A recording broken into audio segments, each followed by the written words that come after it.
1968 was a watershed year. In staccato, it was Tet, Vietnam, assassination, riots, Black Power, student revolt, Olympics, and many other things you could talk about.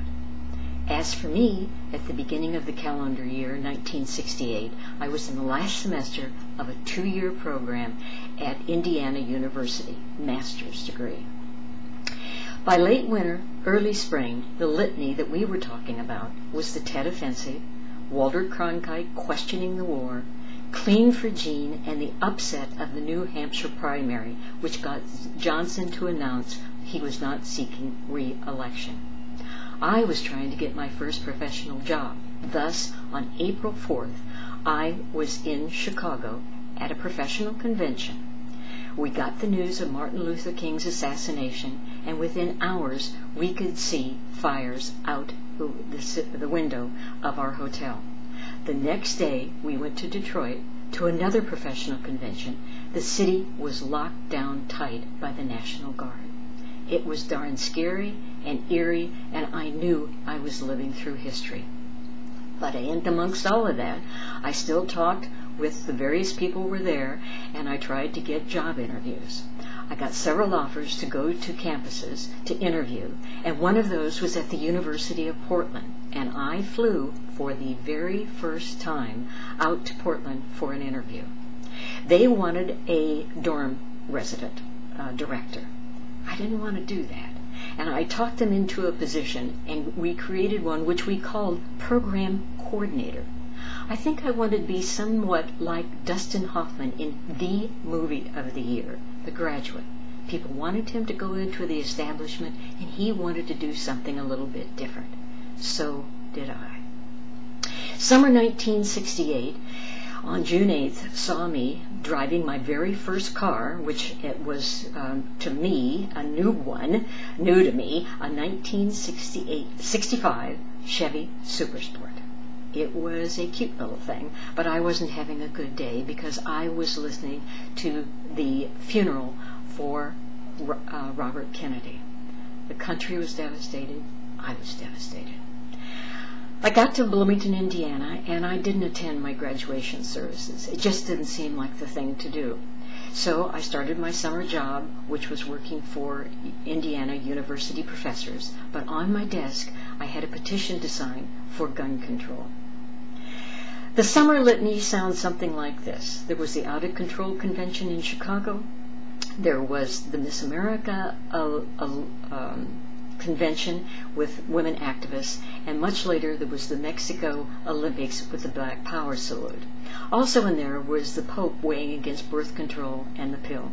As for me, I was just trying to get through the summer so that I could get on to my new job. As I left my parents' home and drove out the driveway onto Route 66, I looked in the rearview mirror and I saw my mother. I knew, she knew, this was it. I was out of there.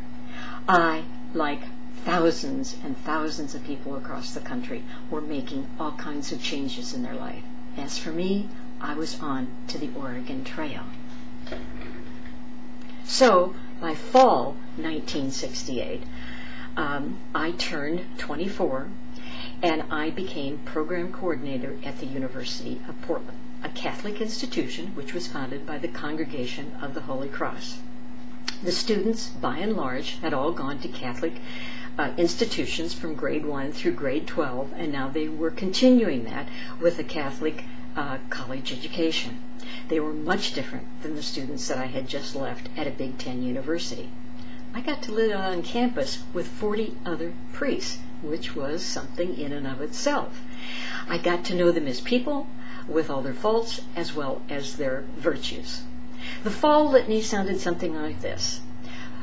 Johnson called a halt to the bombing in North Vietnam. Nixon was elected, and San Francisco State College strike began.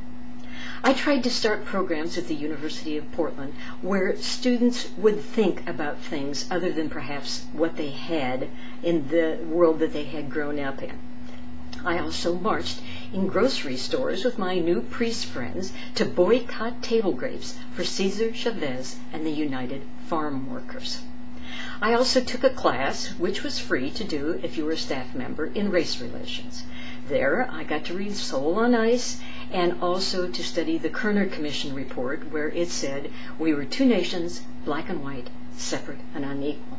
I also got to go to a lot of folk Catholic masses, very nice, and out of my office window, Mount Hood was framed.